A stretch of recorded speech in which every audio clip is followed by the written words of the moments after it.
Shalom shalom bene data muraho. Niyashimwe Yesu umwami wacu waturinze utwemereye ko buca. Turacari mu buntu bwe, turacari mu mbabazi ze, turacari mu rukundo rwe. Ni umunyarukundo, ni umurwaneza, ni umubyeyi. Imana ni umubyeyi. Ntidufata nk'abantu bayo, ahubwo idufashe nk'abana bayo. Ibyo dutekerereza ni byiza, imigambi kuri twe, imigambi yose mibi ni myiza ku bantu bayo. Turakomeje gahunda yo gusoma Bibiliya. Ingoma za mbere, igice cya 11. Cya 11, nubwo byose twagiye tubivuga mu mateka, mu ncamake, ariko igice kindi 11. Abisirayeli bimika Dawidi, igice cya 11. Dawidi arimye. Noneho bivuye mu masezerano, bibaye impamo, bibaye ukuri. Hariho periode, hariho urugendo hagati y'iby'Imana ivuga no kugira ngo bisohoze. Hariho urugendo ruhari. Igihambaye ni iki? Jya uhagarara ku cyo yavuze. N'Imana itabesha, n'Imana itivuguruza, n'Imana idahinduka. Ibyo yavuze no kubikora izabikora. Ibyo yavuze no kubikora izabikora. Ntibibaza ngo bizagenda bizaca he? Byasaga nkaho byananiranye kugira ngo icyamuvuzwe gisohore, ariko gisohoye mu buryo butunguranye, mu buryo butangaje. Bukeye Abisirayeli bose bateranira aho Dawudi yari ari, Heburoni. Baravuga bati, umva, turi amaraso yawe, turi ubura bwawe. Mu bihe bya kera ubwo Sawuli yari umwami, ni wowe watabazaga Abisirayeli ukabatabarura, kandi Uwiteka Imana yawe yarakubwiye iti, ni wowe uzaragira ubwoko bwanjye bwa Isirayeli, kandi iti, uzaba umugaba w'ubwoko bwanjye bwa Isirayeli. Bari kumwibutsa iby'Imana yari yaramuvuze kugira ngo akunde yinjire mu isezerano neza, ajye kubayobora. Nuko abakuru b'Abisirayeli bose basanga umwami Heburoni, ahasezeranira nabo imbere y'Uwiteka, bakorana amasezerano kugira ngo mve Heburoni nze kubayobora Abisirayeli. Abakuru mwese nimuze tugirane amasezerano, turahire indahiro ko mutazahemuka. Bimikisha Dawidi amavuta ngo abe umwami wa Isirayeli, kuko Uwiteka yavugiye muri Samweli. Mwibuke kuba ari ubwa kabiri Dawudi asigwa amavuta. Ubwa mbere yasizwe rwihishwa, none ubu Dawudi yasizwe ku mugaragaro, bose babireba. Yasizwe gusa kubera Imana na Samweli, none bagiye kuyasigwa kubera Isiraheli yose, n'Imana na Samweli bose babyemeranyeho. Si igitangaza ko hari ibintu ufite Imana yakuvuze bizakubaho, ariko biri mu ibanga, bizwi nawe n'abake cyane, ariko iyo bivuze niyo kwizerwa, no kubikora izabikora. Hanyuma Dawidi n'Abisirayeli bose bajya i Yerusalemu ahitwa Iyebusi, kandi Abayebusi nibo bari abaturage bo muri icyo gihugu, bari basanzwemo. Abiyebusi babwira Dawidi bati, hano ntabwo uzahamenera. Ariko Dawidi ahindura igihome gikomeye cya Siyoni, ariho habaye ururembo rwa Dawidi, Isiyoni. Umva ko Siyoni yayihinduye iba ururembo rwe. Ubwo Dawidi yaravuze ati, uri bubanze kunesha Abayebusi niwe uzaba umutware n'umugaba w'ingabo za Isirayeli. Maze Yowabu mwene Seruya aba ari we ubanza kuhamenera, aba umugaba w'ingabo. Ahita mugira umugaba w'ingabo. Dawidi atura muri icyo gihome gikomeye, aricyo cyatumye bacita ururembo rwa Dawidi.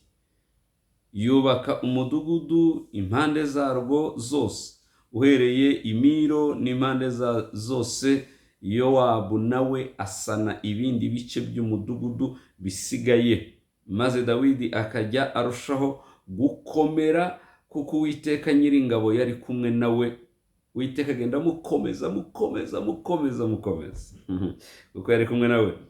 Aba nibo bari bakomeye, abantu bari bakomeye mu batware ba Dawidi yari afite, nibo bafatanije nawe kwerekana imbaraga zabo mu bwami bwe, bagafatanya n'Abisirayeli bose kumwimika kuko Uwiteka yavuze mu Bisirayeli. Ngaba abagabo b'intwari Dawidi yari afite. Umubare wabo wari uko wari uri: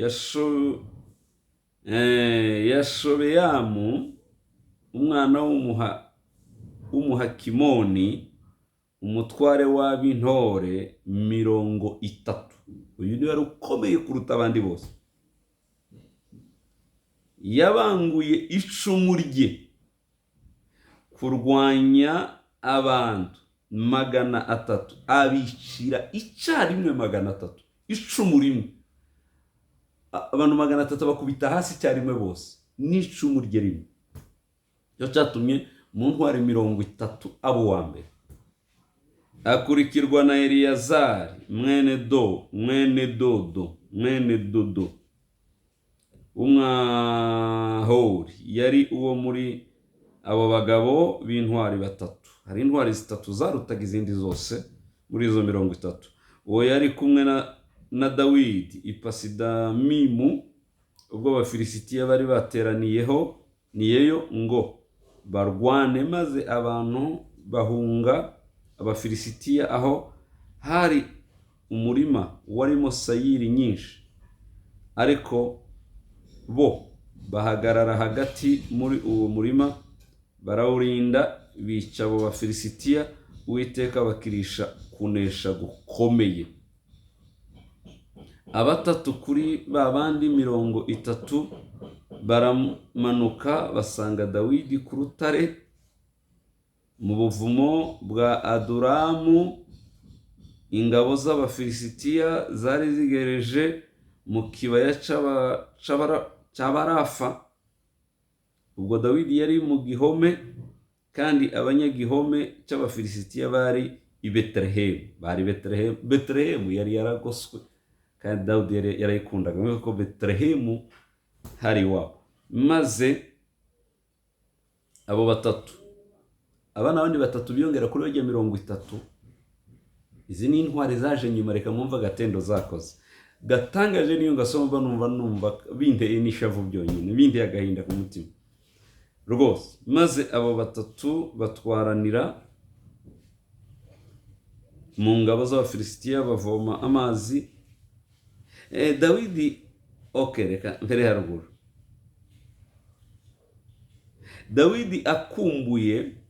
Dawidi yigeze gukumbura gusa ngo icyamuha amazi y'i Betelehemu, batakibasha kuhakandagira, abanzi barahafasha. Dawidi akumbuye aravuga ati, icyamba nkabona unsomya ku mazi y'iriba ryo ku irembo ry'i Betelehemu. Unyumvire. Maze abagabo 3 batwaranira mu ngabo z'Abafilisitiya bavoma amazi muri iryo riba.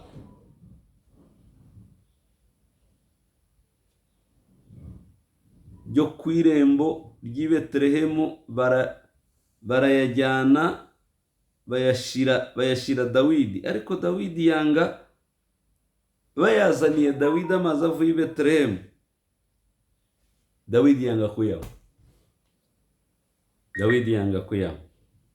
Aravuga ngo nabanyweye amaraso y'aba bagabo sinayanywa rwose. Aravuga atashwida, sinayanywa, nabanyweye amaraso y'aba bagabo.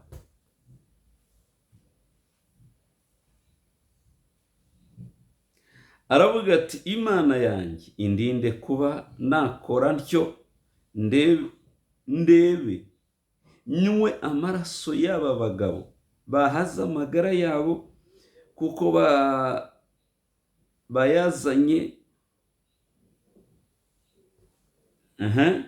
bihaze. Nicyo cyatumye yanga kuyanywa. Ibyo nibyo byakozwe n'abo bagabo b'intwari uko ari batatu. Abishayi murumuna Dawidi icyo yakoze ni iki? yanze kuyanywa ariko arayafata aragenda ngo ayabyarire imbere y'Uwiteka, ayamena imbere, aravuga ngo reka nyahe Uwiteka, nyamenera Uwiteka amazi y'i Betelehemu.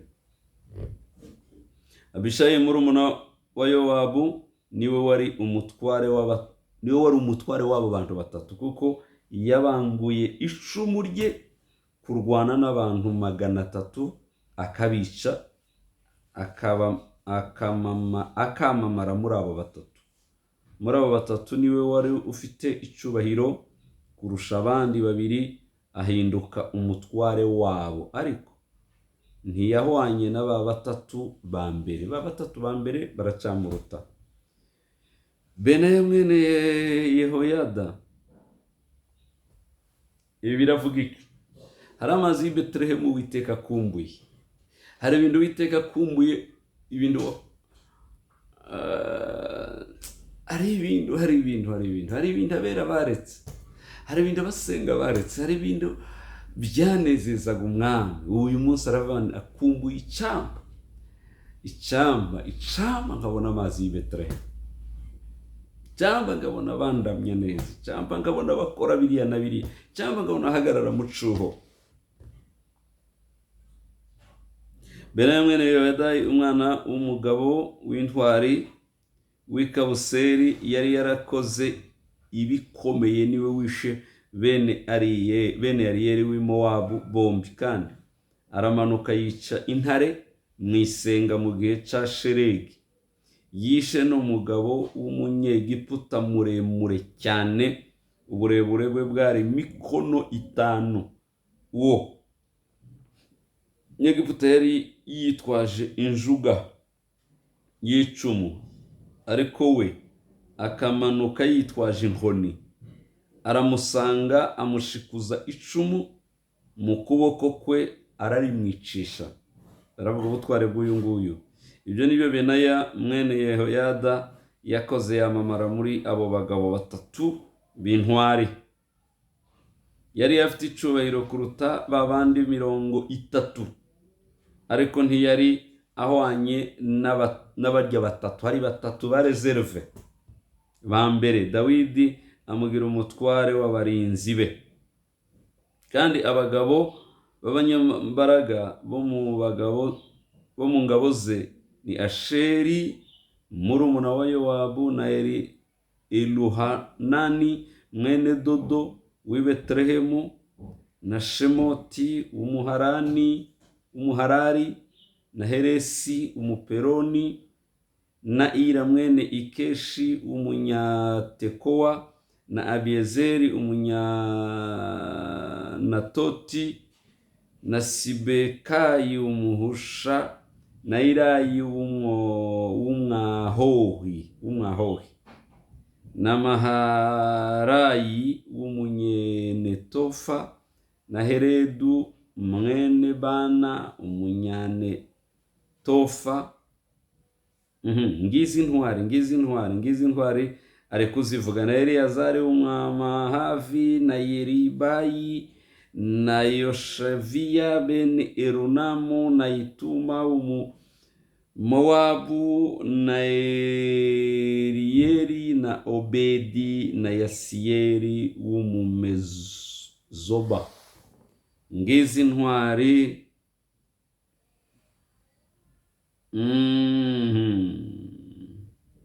zarwanya urugamba ziri kumwe na Dawidi mu buryo bukomeye. Ibi birasobanura iki?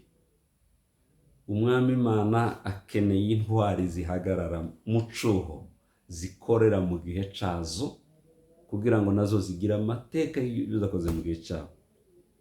Ya kabiri, intwari zigera aho abandi batagera. Ni ukuvuga ngo aba bagiye kuva amazi y'i Betelehemu, bisobanura iki? Ni umunyamasengesho uvogera imigisha y'umwuka akagera aho abandi batagera, kugeza akuyeyo ibintu, kugeza ahinduje ibindi bintu bitari byahindutse.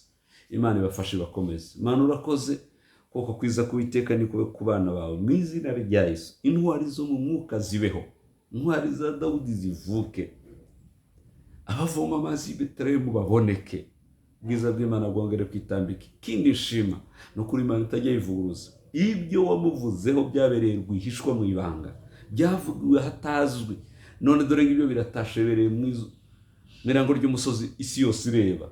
Reka ibyavuzwe ku bana b'Imana, ibyatuvuzweho bisohore mu izina rya Yesu, bimwe na bose babashe gushima.